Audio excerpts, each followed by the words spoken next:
स्वागत है आप सभी का। वक्त है उत्तराखंड लाइव का और राज्य की खबरों के साथ मैं हूं प्रीति बिष्ट।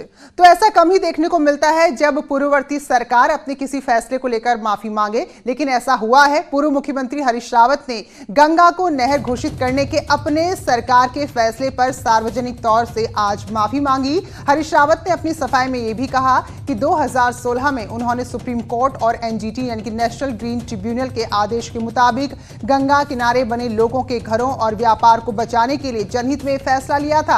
हरिद्वार के बड़ा अखाड़ा उदासीन पहुंचकर हरीश रावत ने महंत दुर्गादास महाराज और श्री गंगा सभा के अध्यक्ष से मुलाकात की और अखाड़ा परिषद के नाम एक पत्र भी सौंपा। इस पत्र के माध्यम से हरीश रावत ने हर की पैड़ी को स्कैप चैनल घोषित करने पर माफी मांगी और अब जो वर्तमान की सरकार है उससे मांग की है कि जो शासनादेश था उसे निरस्त किया जाए। वहीं अब संतों ने भी इस शासनादेश को रद्द करने की मांग तेज कर दी है। ब्रह्मकुंड पर गंगा नहीं है, हर की पौड़ी पर गंगा नहीं है, तो गंगा का अविरल प्रवाह है वो, तो उसके प्रति कोई दूसरी भावना या समझ के होने का सवाल ही पैदा नहीं होता। तो तत्कालिक कारण से हमने पत्र लिखा था, उसको लेकर के जितने लोगों की भी भावनाएं आहत हुई हों, मैं उन सब से बहुत क्षमा चाहता हूँ। सरकारें निर्णयों को बदलते रहती हैं, कोई ऐसा नहीं है कि एक सरकार का निर्णय दूसरी सरकार के लिए कोई ब्रह्मलेख है। यदि ये नहीं करेंगे तो अपनी इस त्रुटि को 2022 में कांग्रेस ही सुधारेगी। जो सरकार आदेश पारित कर सकती है वही सरकार अगर आदेश को निरस्त करने का अनुरोध कर रही है तो इस पे अविलंब जो वर्तमान सरकार है इसको अविलंब सभी जनता, सभी देश के धार्मिक भावनाओं को रखते हुए इसको निरस्त कर दे। में आप पूर्णतः अविच्छिन्न धारा घोषित करें, वरना इसके लिए निश्चित रूप से हम आंदोलन कर। वहीं सरकार के प्रवक्ता मदन कौशिक का कहना है कि इसको लेकर मुख्यमंत्री ही फैसला लेंगे कि क्या इसे रद्द करना है या फिर नहीं, और उससे पहले गंगा सभा और अखाड़ा परिषद से भी बातचीत की जाएगी।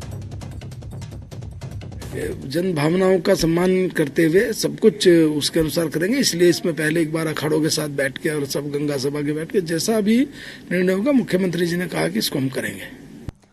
और अब बात उस मसले की जिस पर एक बार फिर से सियासत गर्म है।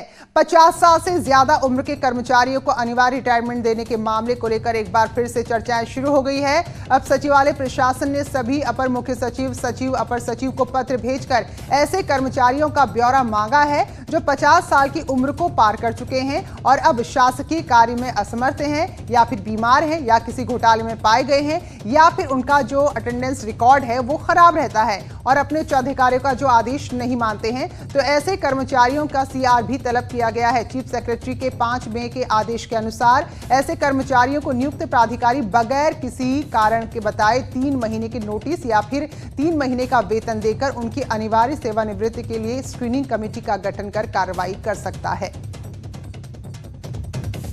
इसमें बार बार लगी हुई है। हम बार बार शासन से और सरकार से मांग कर रहे हैं कि आपको पारदर्शिता बनाए रखने के लिए, जिससे कि इसका दुरुपयोग न हो सके, तमाम सारे कर्मचारी विरोधी अधिकारी बैठे हुए हैं, वो इसका दुरुपयोग करके अपने अधिकारों का अनाधिकार चेष्टा करके किसी को नुकसान न पहुंचा सकें। अनिवार्य सेवानिवृत्ति का भी फरमान सरकार ने जारी किया है। कांग्रेस इसका तीखा और तीव्र विरोध करती है। हम कहना चाहते हैं कि सरकार को वर्तमान परिस्थितियों में कर्मचारियों को साथ लेकर के चलना चाहिए।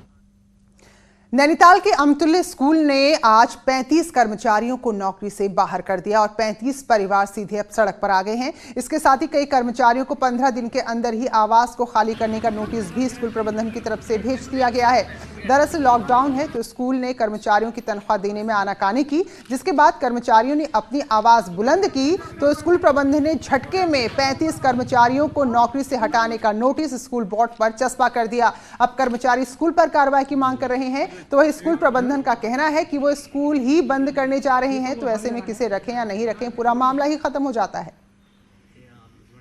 तो हम लोगों ने इनको एक लेटर दिया कि साहब आपने हम लोगों को तनख्वाह क्यों नहीं दी है। तो उसके बाद उन्होंने उसके रिटर्न में इन्होंने हमको ये दिया कि हमारे 35 कर्मचारियों को निकाल के बाहर कर दिया और 2.5 महीने से इनको तनख्वाह नहीं मिली है। पेरेंट्स कह रहे हैं हेल्थ इश्यूज़ का क्या होगा, हम बच्चे भेजते, क्या आप गारंटी कर दोगे कि the baby will be healthy? तो ये तो हम नहीं कर सकते ना, तो हमने भी बहुत मजबूरी में करा है ये। और इनको लॉफुली कॉम्पेंसेशन दे के हमने क्लोज करा है इसको। तो कोरोना की ही मुश्किल कम है कि साथ में अब डेंगू ने भी मुश्किलें खड़ी कर दी हैं। इसको देखते हुए मुख्यमंत्री ने एक अभियान में सहयोग की अपील की है। मुख्यमंत्री ने हर रविवार रहें तैयार, सुबह 9 बजे 15 मिनट डेंगू पर करें वार। तो इस अभियान से जुड़ने की अपील की है, यानी कि हर रविवार को एक शख्स को, अपने परिवार से एक शख्स को सुबह 9 बजे 15 मिनट के लिए अपने घर के आसपास देखना होगा कि कहीं कोई पानी तो इकट्ठा नहीं है। अगर इकट्ठा है तो उसे साफ करना होगा, क्योंकि डेंगू का लार्वा ऐसे ही रुके हुए पानी में पनपता है। तो उसको लेकर जो शुरुआत है वो आने वाले रविवार से होनी है।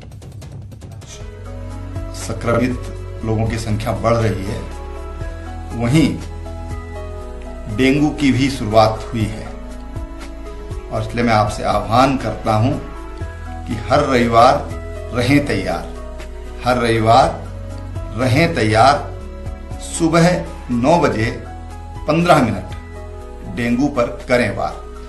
यानी कि रविवार 9 बजे हमको कुछ समय डेंगू के मच्छरों को हटाने के लिए काम करना है।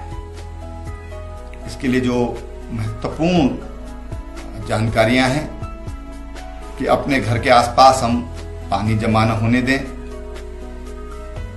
घर में फूल हैं, गमले हैं, उनकी जो ट्रे होती है कई बार उसमें पानी इकट्ठा हो जाता है और डेंगू का मच्छर उसमें पैदा हो जाता है, तो हम उस पानी को साफ रखें। तो इधर मुख्यमंत्री ने अपील की और उधर राजनीति शुरू हो गई। कांग्रेस के प्रदेश अध्यक्ष प्रीतम सिंह का कहना है कि केंद्र और राज्य सरकार जुमलों की सरकार है, इसलिए इनसे कुछ होने वाला नहीं। वहीं आम आदमी पार्टी के प्रदेश प्रवक्ता रविंद्र आनंद का कहना है कि दिल्ली में उनके नेता और मुख्यमंत्री केजरीवाल यही सब कर चुके हैं और काफी सफल भी रहे हैं। तो ऐसे में अच्छा है कि दिल्ली की सरकार की तरह उत्तराखंड की सरकार भी ऐसा काम करे। लेकिन वो ये भी कह रहे हैं कि केवल और केवल दिल्ली सरकार के काम को कॉपी कर रहे हैं, इनका कोई अपना विचार नहीं है। और राज्य की सरकार एक ही दल की है। पहले डबल इंजन का वादा किया, डबल इंजन पूरी तरीके से विफल हो गया है। जुमलेबाजी करने में महारत हासिल है और जुमलेबाजी से देश नहीं चलता है। देश को और प्रदेश को चलाने के लिए वास्तविकता पर और जमीन पर उतर करके काम करने की आवश्यकता है। दिल्ली के मुख्यमंत्री माननीय श्री अरविंद केजरीवाल जी ने एक मुहिम चलाई थी और उसका एक वीडियो जारी करके लोगों से अपील की थी, जिसमें वो खुद गमले साफ करते और घर की साफ सफाई करते दिखे थे। तो अगर उस तर्ज पर उत्तराखंड के मुख्यमंत्री चलना चाहते हैं तो ये उत्तराखंड के लिए अच्छी बात है। उधर कुमाऊं विश्वविद्यालय में फर्जी बिलों के मामले ने तूल पकड़ लिया। कांग्रेस कर्मचारियों के समर्थन में उतर आई है, पूरे प्रकरण की जांच करने की मांग कर रही है। कांग्रेस ने सरकार के जीरो टॉलरेंस की नीति पर सवाल उठाते हुए कहा है कि कैसे उच्च शिक्षा मंत्री के विभाग में इस तरह का फर्जीवाड़ा चल रहा है, जबकि वो खुद दीक्षांत समारोह में मौजूद थे।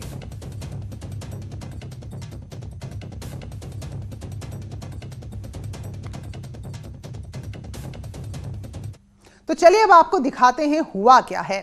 कुमाऊं विश्वविद्यालय में दीक्षांत समारोह के नाम पर ऐसी लूट मची कि विश्वविद्यालय के कर्मचारियों ने ही उसकी पोल खोलकर रख दी और स्थिति ऐसी है कि कुलपति सामने आने से भी कतरा रहे हैं।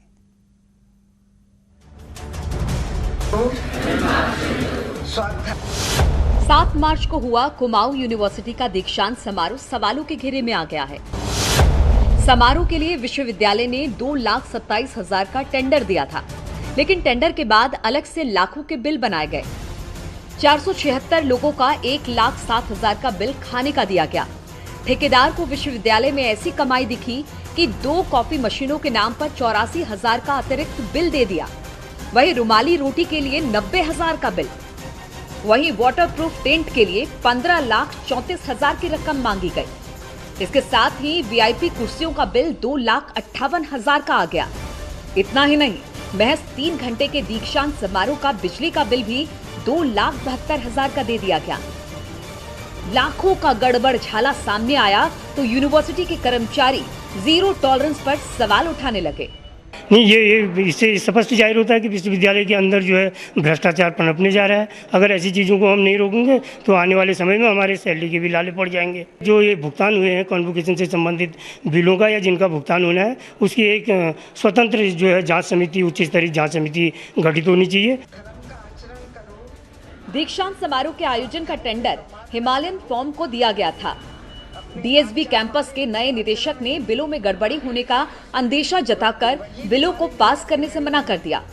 इन फर्जी बिलों को पास कराने के लिए कुलपति ने कैंपस निदेशक को ही बदल डाला और बिलों को पास कराने के लिए पुराने निदेशक को कुर्सी पर बिठा दिया। वहीं जब इस मामले में कुलपति से बात करने की कोशिश की गई तो उन्होंने कुछ भी बोलने से इनकार कर दिया।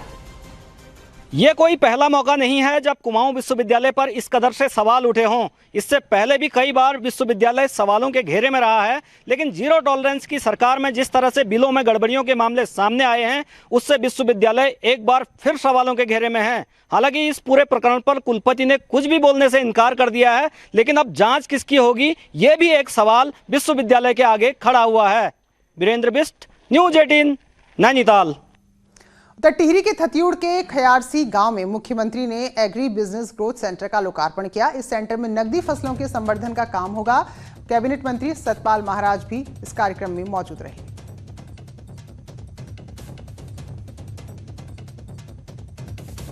हमने नाम दिया है रूरल ग्रोथ सेंटर और टारगेट ये रखा है कि जितनी भी न्याय पंचायतें हैं हमारी, हर न्याय पंचायत में कुछ विशिष्टता होती है, कुछ अलग तरह के प्रोडक्शन हैं वहाँ पर, और उनको कैसे हम मूल्य संवर्धित करके और स्थानीय किसानों को फायदा पहुँचा सकते हैं।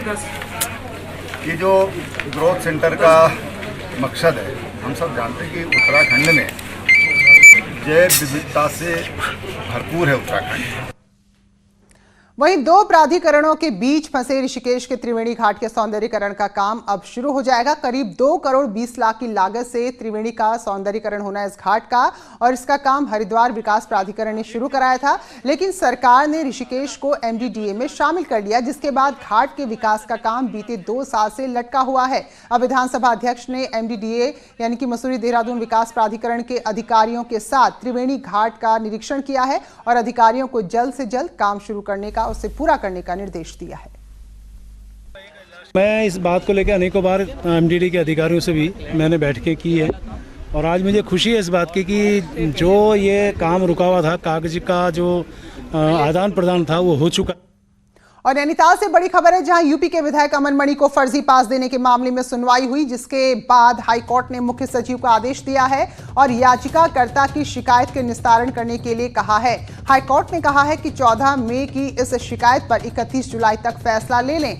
तो आपको याद होगा, अपर मुख्य सचिव के खिलाफ मुख्य सचिव से शिकायत की गई थी, जिसमें यूपी के विधायक अमन मणि पास लेकर बद्रीनाथ केदारनाथ तक पहुंच गए थे, जबकि लॉकडाउन था उस दौरान पूरी तरीके से।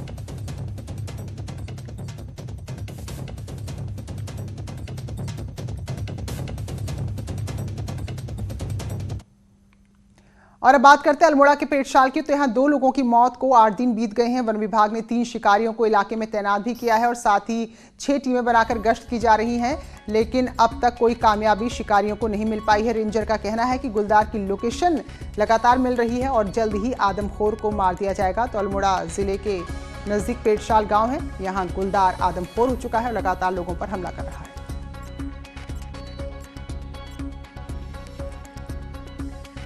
पिछले 8 दिनों से यहाँ पर 3 शिकारी तैनात हैं और हमारे स्टाफ के द्वारा नियमित गश्त की जा रही है। उनके कैमरा ट्रैप से फ़ोटो वगैरह कलेक्ट किए जा रहे हैं।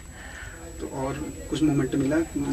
हाँ, कुछ अभी प्राथमिक सूचनाएं अभी हमारे पास आई हैं, जिससे हम डाटा संकलित कर रहे हैं। जैसे ही हमको कुछ और नई आइडेंटिफिकेशंस प्राप्त होते हैं, हम आगे की कार्रवाई करेंगे। अल्मोड़ा का नया विश्वविद्यालय अस्तित्व में आ गया है। आज से सरकार ने शोभन सिंह जीना विश्वविद्यालय अल्मोड़ा के लिए गजट नोटिफिकेशन जारी कर दिया है। अल्मोड़ा आवासीय यूनिवर्सिटी को बदलकर नई यूनिवर्सिटी बनाई गई है, जिसमें अल्मोड़ा के अलावा पिथौरागढ़, बागेश्वर और चंपावत के कॉलेजेस भी संबद्ध होंगे।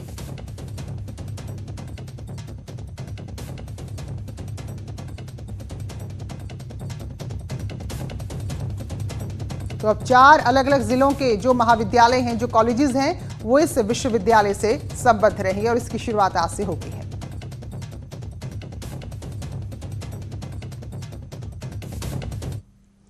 टिहरी में पंजाब से बारात लेकर पहुंचे कार ड्राइवर के कोरोना संक्रमित होने के बाद दूल्हा समेत और दुल्हन समेत 41 लोगों को क्वारंटीन कर दिया गया है। ये लोग अंजलि सैंड बारात लेकर पहुंचे थे। ऋषिकेश मुनि की रेती में बारातियों के सैंपल लिए गए, जिसके बाद कार ड्राइवर की रिपोर्ट पॉजिटिव आई तो उसे Covid isolation centre nursing college में भर्ती किया गया है। वहीं ड्राइवर के संपर्क में आने वाले करीब 41 लोगों को चिन्हित किया है। उन्हें नई टिहरी, चंबा और ऋषिकेश में क्वारंटीन किया गया है। तो इन लोगों में दूल्हा और दुल्हन भी शामिल है। जैसे ही इनका रिजल्ट आता है आइदर पॉजिटिव और नेगेटिव, फिर उसके उपरांत हम कोई जो है कार्रवाई कर पाएंगे। तो इनका सैंपलिंग सर यहीं की जा रही है? सैंपलिंग यहीं पे की जा रही है, ट्रूनेट के थ्रू की जा रही है। भारतीय सेना और आईटीबीपी में भी 21 से ज्यादा ऐसे जवान हैं जो कोरोना की जद में आ चुके हैं और हर हाल में दुश्मन का डटकर मुकाबला भी करने वाले हमारे जवानों का हौसला बढ़ाने के लिए देहरादून की मेडिकल टीम का सहयोग लिया जा रहा है। छत्तीसगढ़, चेन्नई, राजस्थान, दिल्ली, उत्तर प्रदेश और बंगाल से अपनी यूनिट में वापस आए सेना के 8 और आईटीबीपी के 13 जवान कोरोना का इलाज करवा रहे हैं। अब इन मरीजों के साथ ही जो जवान अन्य राज्यों से यूनिट में आ रहे हैं, उनकी मेडिकल काउंसलिंग और चेकअप के लिए देहरादून हेल्थ टीम का सेना ने सहयोग मांगा है। सीएमओ देहरादून का कहना है कि हम यूनिट में जाकर काउंसलिंग कर रहे हैं, जो मदद हम कर सकते हैं वो की जाएगी। जो भी मदद होती है हम लोग सेना मुख्यालय जाकर के खुद वहाँ पर मदद के लिए ऑफर करते हैं और जो भी वहाँ से डिमांड आती है हम उसको पूरा करते हैं और सैनिकों का बहुत अच्छी तरह से ध्यान रखा जा रहा है। और उसके अलावा भारतीय सेना के जो भी जवान यहाँ देहरादून या कहीं भी है, उनको मनोबल बढ़ाने के लिए हम उनके छावनी क्षेत्र में जाते हैं और जो भी मदद हो सकती है वो करते हैं और करेंगे भी। जवानों का मिलिट्री हॉस्पिटल में इलाज चल रहा है और अब हमारे सैनिकों के स्ट्रेस और काउंसलिंग के लिए देहरादून हेल्थ टीम का सहयोग लिए जाने से अधिकारी भी गदगद हैं।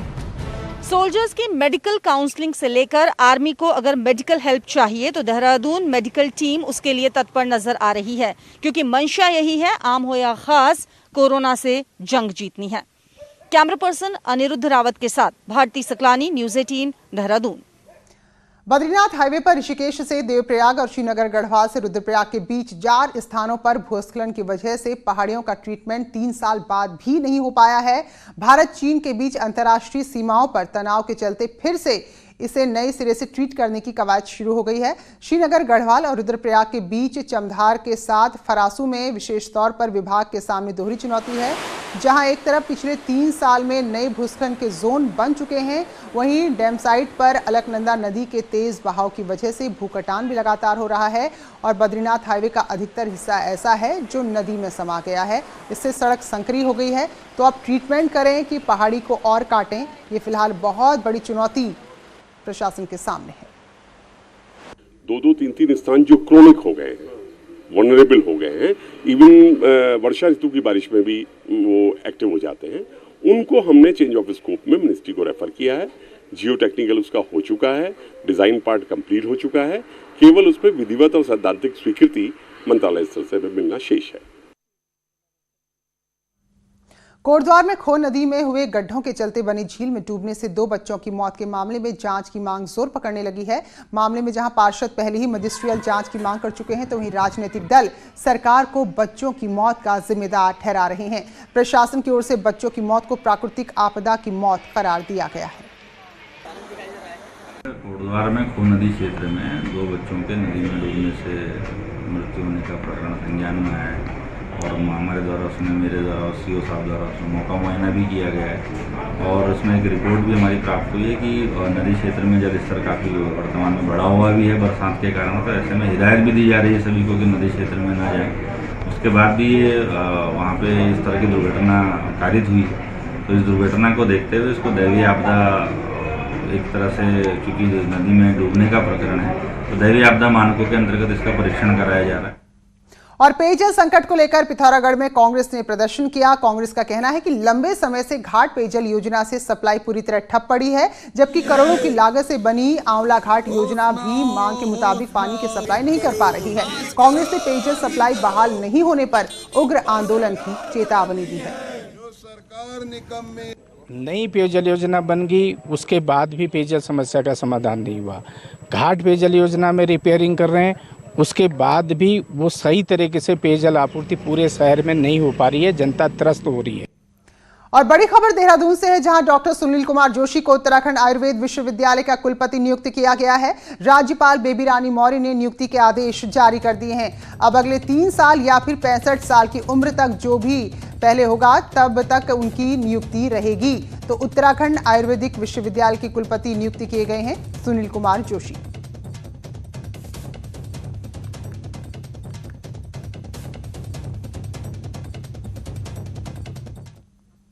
श्रीनगर गढ़वाल में लॉकडाउन शुरू होने के बाद से बंद पौराणिक कमलेश्वर महादेव मंदिर आखिरकार अब 16 जुलाई को आम श्रद्धालुओं के लिए खोल दिया जाएगा। श्रद्धालु और संत समाज से जुड़े लोगों की मांग पर यह निर्णय लिया गया है। तो 3 माह बाद मंदिर सेवा दल ने इसे सोशल डिस्टेंसिंग के साथ मंदिर के कपाट खोलने का निर्णय लिया है। हालांकि निर्णय ये भी लिया गया है कि अगर कोरोना बचाव के नियमों का कोई भी उल्लंघन करता है तो मंदिर को फिर से आम दर्शनों के लिए बंद कर दिया जाएगा।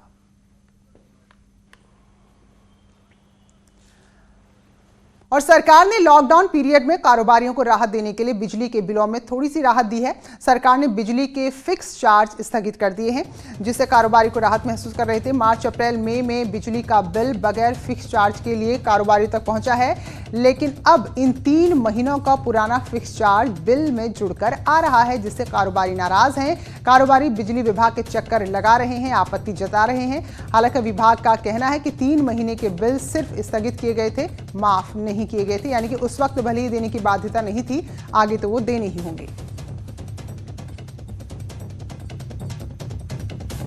जो है मार्च अप्रैल मई के 3 महीने में जो है फिक्सेड चार्जेस नहीं लिया गया, लेकिन अब जब जून का महीने का बिल इंडस्ट्री का आया तो उसमें जो है वो पुराना फिक्सेड चार्जेस भी जो है जोड़ के भेज दिया गया। जो इंडस्ट्रीज के जो लॉकडाउन पीरियड और उस समय के पीरियड को देखते हुए मार्च से जून तक के वो स्थगित किए थे, उसको कैंसिल नहीं किया था और वो आगे के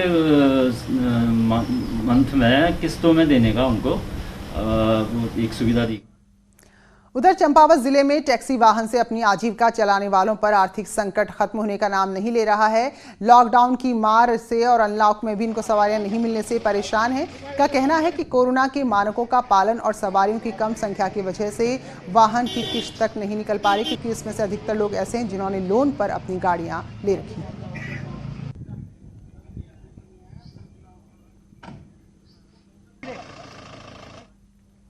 तो उत्तराखंड के बुलेटिन में अभी बस इतना ही, लेकिन शाम 7:27 में राज्य की खबरों के साथ फिर होगी आपसे मुलाकात।